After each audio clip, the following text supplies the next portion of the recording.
A última década, em Portugal nós sabemos que foi uma década muito complicada, ou seja, a economia portuguesa esteve praticamente estagnada, mas quando nós olhamos para o comportamento da Europa na última década, o comportamento também não foi brilhante. Se vocês olharem para a taxa média de crescimento, e de facto Portugal teve uma performance má, mas se fizerem a média, incluindo o ano 2009, se fizerem essa média, Portugal está dentro da média de crescimento nesses 10 anos da Europa. O que quer dizer que o comportamento da economia europeia nesta década foi de facto muito, muito fraco. Ok? Foi de facto muito, muito, muito fraco. Evidentemente, a Europa tem um conjunto de problemas. O que é que eu quero dizer com isto? Que a crise financeira veio tornar claros, mas que já vêm de trás. E alguns deles têm a ver, de facto, com essa baixa taxa de crescimento, que é muito inferior, como nós vamos ver, à taxa de crescimento das economias emergentes e também dos Estados Unidos, na última década. As taxas de emprego são muito mais baixas, isto é, a percentagem da população que participa no mercado de trabalho na Europa é muito mais baixa do que nas regiões com a qual ela compete no espaço mundial. E depois outro aspecto muito importante da dinâmica económica, ou para a dinâmica económica da União Europeia, é de facto a parte demográfica, que é o envelhecimento da população europeia. Okay? Ou seja, a população europeia, ou seja, Portugal no fundo, à nossa dimensão, partilhamos todos estes problemas e de facto a população europeia tem vindo a envelhecer, o que coloca também um problema de competitividade no futuro. De facto, neste contexto surgiram as chamadas economias emergentes, os BRICS, que é a Brasil, a Rússia, a Índia e a China, que vieram, no fundo, colocar em questão desde o modelo social, hoje, com a crise financeira, até a liberdade de comércio é discutida, e veio colocar em causa a própria moeda europeia, como veremos. O resultado disto é que, de facto, a economia da União Europeia tem vindo a perder importância na economia mundial. E, de facto, o que vocês notam, de 90 para 2005 para 2008, é que estas duas colunas vão descendo, isto é, a parte que estas economias representam na economia mundial tem vindo a cair e a parte dos BRICS e da China tem vindo claramente a aumentar. Okay? Neste momento, os BRICS, no fundo, o que se pretende mostrar com estes gráficos é que essas economias emergentes, e em particular a China, têm vindo a ganhar uma importância cada vez maior para a economia mundial. O modelo, eu depois vou voltar um bocadinho atrás, o modelo que sustentou este crescimento é um aspecto muito importante da história e da forma como a China interveio na organização ou na ordem mundial e a forma como afetou o funcionamento das economias. E um conceito muito importante que surgiu com a crise financeira, ou antes da crise financeira, foi o conceito de decoupling. E basicamente este termo surgiu para designar ou para identificar um facto empírico que terá sido identificado por investigadores da Goldman Sachs, que concluíram que pelo facto de mais de metade do comércio que os países emergentes faziam fosse entre eles, isso ter como efeito a desconexão ou desligar a economia desses países de qualquer crise que acontecesse nos Estados Unidos. Ou seja, até surgir este conceito, que depois se revelou não totalmente correto, e a ideia não é que se os Estados Unidos espirravam, o resto do mundo constipava-se, não é? Ou seja, que era para designar essa interdependência que existia entre as economias. Este conceito de decoupling ou desconexão, o que sugere é o contrário, é que essa interligação entre as economias ter-se-á desfeito em resultado do grande desenvolvimento das economias emergentes e em resultado do volumoso comércio que elas têm entre elas. Okay? Eu depois falarei um pouco mais disto, mas de facto a crise financeira internacional colocou algumas dúvidas sobre isso. Eu vou-vos mostrar aqui um gráfico. Os dados que eu vos estou a mostrar aqui é a base de dados do FMI, em que vocês podem escolher a variável que pretendem analisar e depois escolher os países que querem analisar e ele faz-vos o gráfico automaticamente. Okay? O que vocês têm aqui é o produto, ou seja, o que está é o GDP, que é o PIB, a preços constantes em variação percentual. E por isso o que vocês têm aqui, no fundo, é a taxa de crescimento da economia mundial desde 1980. Ok? Ok? Isto é a crise financeira internacional. Como vocês veem, desde 1980, a economia mundial teve sempre uma taxa de crescimento positiva, fortemente positiva, e com a crise financeira internacional, em muitas décadas, foi a primeira vez que a economia mundial teve uma taxa de crescimento negativa. Tem as taxas de crescimento por países, agregadas por países. E por isso nós podemos olhar para a taxa de crescimento de grupos de países. E o que é que nos interessa? Interessa-nos escolher aqui a área do euro, a área do euro que está aqui, ou seja, isto é a taxa de crescimento da área do euro desde 90 e poucos, 92 talvez, okay? Claramente abaixo da economia mundial, na maior parte do período, não é? E depois podemos pôr aqui os países emergentes e em vias de desenvolvimento, que são, grosso modo, os países, os BRICS. Cada um deles, vocês podem fazer isso individualmente. E se puserem a China, aliás, estamos para a China, não custa nada, tem que ganhar espaço para a China, não é? Tem que ganhar espaço para a China. E de facto, o que é que vocês notam aqui é que a linha lilás, que é o mundo, não é? Ou seja, que no fundo é uma média destas economias todas, no fundo o que eu estou a pôr ali é quase aquele grupo de economias que tinha posto naquele gráfico com barras cinzentas. Ok? E por isso, vocês têm uma quebra grande na área do euro, não é? Cerca de 4%. E o que é que acontece? Nas economias emergentes e em desenvolvimento, incluindo a China, de facto, em 2007, com a crise, há uma queda no produto, não é? Ou seja, a China, a verde, também tem uma queda. E é uma queda complicada. Agora vocês vejam, eles caem para aí de 13% ao ano para 7%. Vocês nem estão a ver o que é uma taxa de crescimento de 7%, mas uma taxa de crescimento de 7% na China é um problema. Ok? É uma taxa de crescimento que dá origem a graves problemas sociais e políticos. Ou seja, a China, deixem-me só dar-vos aqui um exemplo. Quando a taxa de crescimento aqui antes dos anos 90 caiu desta maneira, o que eles tiveram no ano a seguir foi Tiananmen. Isso aqui é a crise financeira, ok? Vê-se depois a recuperação, ok? Mas vê-se claramente que as economias emergentes, ou seja, a tal desconexão se calhar não existiu, porque toda a gente teve uma quebra no crescimento significativa, mas de qualquer maneira sempre com taxas muito acima, ok?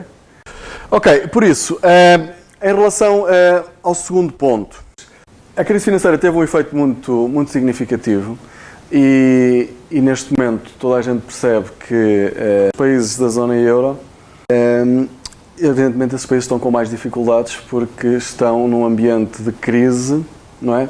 A ter que gerir um problema de endividamento que se revelou insustentável. E isso é a situação pior que existe para resolver uma situação de endividamento, como é evidente, é estar numa situação de crise, ok?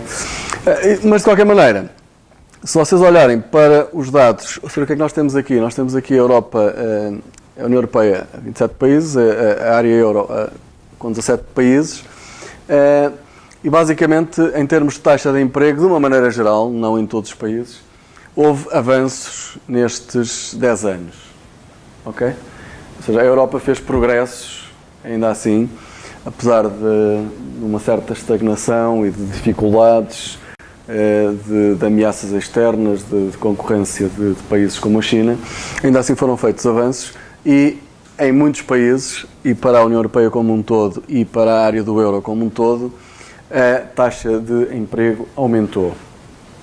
Ok? Também na dimensão, que é uma dimensão muito importante também da Europa 2020, que tem a ver com as despesas em investigação e desenvolvimento, que é uma área em que claramente a Europa está muito aquém daquilo que se faz, por exemplo, nos Estados Unidos, e é uma das áreas onde também a China e a Índia estão a investir imenso, e por isso há na Europa uma preocupação grande em aumentar as despesas em investigação e desenvolvimento, porque se acredita que essa é uma via, é uma forma para promover a competitividade e tornar a Europa uma zona mais competitiva. Aqui é outro aspecto muito importante, que é a percentagem de alunos entre os 30 e os 34 anos que concluiu a formação universitária, também aumentou na generalidade dos países. Agora, como é que nós chegamos à crise da dívida soberana? A Europa chega a esta situação porque não foi por falta de aviso. Okay? Antes da criação do euro, a generalidade dos economistas não concordava com a criação do euro. Porque para que o euro existisse, isto é, para que um conjunto de países partilhassem a mesma moeda, era necessário que um conjunto de condições conduzem àquilo que na linguagem económica se chama uma zona monetária ótima, e isso não existia nos países da União Europeia, ou não existia para a generalidade dos países da União Europeia. Mas, de facto, havia muitas dificuldades, que nós falaremos também à frente, e, em particular, a grande questão é que, apesar de todo o sucesso que a União Europeia foi, de facto, nas últimas décadas, a Europa não é uma nação. Não é? Isso, porque, de facto, havendo esse problema de haver nações muito diferentes, em termos de projeto político, torna-se difícil construir uma Europa. Não é? Porque o projeto político é o quê? É ter um governo europeu. Ora, um governo europeu, os governos normalmente representam cidadãos, não é? Um governo europeu representa que cidadãos? Os cidadãos da Europa, os cidadãos é uma média dos países, como é que isso se faz, não é? E essa é a grande dificuldade, sobretudo quando estamos a falar ao nível orçamental. Ok? Essa é a dificuldade porque não existe ainda um verdadeiro orçamento na União Europeia, que é quem é que paga e quem é que recebe. Com a crise financeira, foi preciso tomar medidas para resolver, para combater a crise. Ou seja, com o receio de que com esta crise financeira se repetisse a grande depressão dos anos 30, que foi a mais grave crise até esta, que atingiu o sistema capitalista, ou seja, que pôs em causa a existência da economia de mercado. E uma das lições da crise dos anos 30, uma lição keynesiana, é que se houver uma recessão, o que o Estado deve fazer é aumentar os gastos públicos. E, de facto, a União Europeia, os Estados Unidos também, o que é que fizeram? Aumentaram a despesa pública. Okay? Mas qual é que foi o problema? Houve aqui vários problemas. Foi que alguns países, como Portugal, a Espanha, a Grécia e outros países também, já tinham um endividamento elevado. Uns mais do que outros, um mais conhecido do que outro. E, de facto, quando há uma crise financeira, há muita coisa que estava tapada com a prosperidade, que com a crise financeira se fica a conhecer. E, de facto, o que se notou com a crise financeira foi que havia países, como Portugal, que estavam muito mais debilitados. E qual foi o erro, que foi um erro que hoje acho que toda a gente reconhece, que a União Europeia fez? Foi que disse, basicamente, gastem. Ou seja, o plano Barroso, em 2008, a ordem foi gastar. Mas não houve o cuidado em fazer a coordenação que devia ter sido feita, que era, quem está melhor, como a Alemanha, gasta mais. Não se fez isso. E puseram quem estava em dificuldades, ou em mais dificuldades, a gastar mais, como vamos ver. E por isso, qual foi o resultado? Foi um avolumar dos déficits. E o erro da União Europeia, um dos erros foi este. Foi que, de facto, nessa situação de crise da União Europeia, os países com maiores dificuldades deviam ter sido aqueles que deviam ter, digamos, gasto mais. Ou seja, a despesa devia-se ter concentrado nos países excedentários. E eu não sei se vocês têm ideia, mas eu não fiz isso, mas houve colegas meus a mudarem de carro em 2009, e penso que ainda em 2010, porque havia o abate, não é? Muito bem remunerado. Para quê? Para suportar a indústria automóvel portuguesa? Não. Para apoiar a indústria automóvel alemã e francesa. Por isso o Estado português dava um subsídio de abate muito generoso, englobado num programa de recuperação da União Europeia, no fundo para financiar a economia alemã e a economia francesa. Isto são tudo erros gravíssimos que foram feitos. De qualquer maneira, isto não iliba claramente os desequilíbrios que existiram e de que eu também vou falar um bocadinho e que são da nossa responsabilidade. Vamos então olhar aqui para os déficits orçamentais. Eu depois volto um bocadinho atrás, mas para já, déficits orçamentais. O euro, em 2000, é engraçado, em 2000 estavam, em média, a área do euro, o déficit era 0. Okay? Para a criação do euro, toda a gente pôs as contas em dia. Depois, o pessoal respirou, há um aumento do déficit. Depois, há o problema dos PECs, e basicamente os países são obrigados a corrigir o déficit. A própria Alemanha e a França também estavam com dificuldades. Não é? E depois, 2007, isto é a crise. Como vocês veem, é um déficit brutal. Okay? Para a área do euro, é superior a 6%. Vamos agora olhar, isto não foi igual para todos os países. A Irlanda é uma coisa absurda, não é? Dos bancos. Ou seja, aquilo foi de um ano para o outro, ou seja, em 2010, isto nem é em 2009, é no ano a seguir, foi no ano passado, eles basicamente assumiram as dívidas do sistema bancário todo, nacionalizaram aquilo tudo, e eles tinham vários VPNs multiplicado por...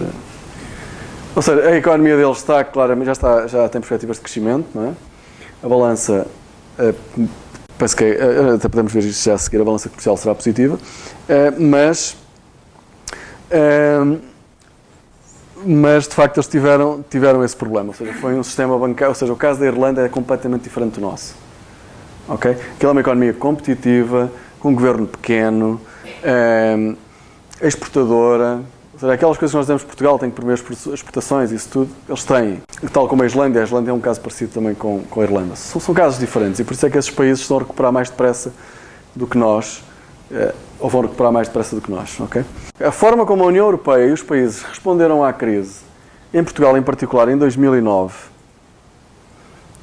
tal aumento de 2,9 é simbólico daquilo que se fez nesse ano. Fizeram-se completas loucuras nesse ano. E isso, basicamente, fez com que as finanças públicas se tornassem insustentáveis. Havia imensos problemas acumulados, só que agora vocês vejam uma coisa, isto acontece com o PIB a cair. Okay? Vocês terem a vossa dívida em casa a aumentar e o vosso rendimento a diminuir. Estão a ver? E os juros a aumentar. O efeito foi este. Isto são as taxas de juros, ok? Mais uma vez a Grécia destacada. Agora vocês vejam uma coisa, em 2007 éramos todos alemães e por isso os bancos distinguem o risco. Neste caso, até 2007, isto são as taxas de juros das obrigações, isto eram as taxas de juros há 10 anos, a que os Estados se endividavam. Ok? E se vocês olharem para 2007, isto quer dizer que toda a gente se endividava ao mesmo preço, ao mesmo custo. Ok? Toda a gente se endividava com o mesmo custo, com a mesma taxa de juros. A partir de 2007, deixámos de ser alemães. Percebem a minha imagem? Somos alemães neste sentido, ou seja, emprestavam-nos dinheiro como se nós fôssemos alemães. Ou seja, uma coisa, vocês emprestam dinheiro acreditando que a pessoa consegue pagar. E por isso que ela consegue gerar rendimento, e é nesse sentido que se empresta, não é?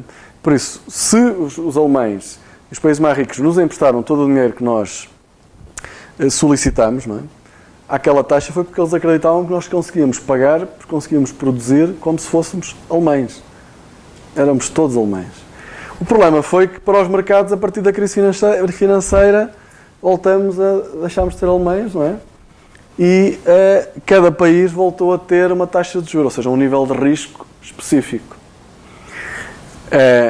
Esta taxa que está aqui em baixo, que é a da Alemanha, é o chamado benchmark. Isto é, quando vocês ouvem falar em spread, o spread aumentou, o que se está a falar é da taxa de juros em relação a esta referência. Tipo, esta é a referência, há quem diga que isto até já acabou, que já nem há taxa de referência, porque a taxa de juros da Alemanha agora também está a subir. Com riscos de facto do fim do euro, que existem neste momento de facto, ou seja, já ninguém iludiu-se, nem os responsáveis da União Europeia, a própria Alemanha já tem os juros a subir. Mas isto é que é o spread, ok? São estas diferenças. Está bem? E elas têm vindo a aumentar. Ok? Isto foi até setembro de 2011, os dados que eu aqui pus. E por isso, foi isto. Ou seja, aquele aumento de endividamento, os mercados começarem a cobrar, ou seja, a identificar problemas e a perceber que emprestar aos gregos, afinal, não era a mesma coisa que emprestar a alemães, e depois emprestar a portugueses também não, e de facto eles começaram a olhar e a perceber que isto afinal, se calhar, não era sustentável. E foi isso que deu origem à crise do euro. ok? Porque houve dúvidas em relação à capacidade de pagar essas dívidas. Qual é que é o problema? O problema é, porque isto é um problema para o euro, é que se os países não conseguirem pagar as dívidas, acontece uma coisa que não estava prevista, é que os países podem ir à falência, não é? Entram em default, não é? E por isso, as respostas para o euro.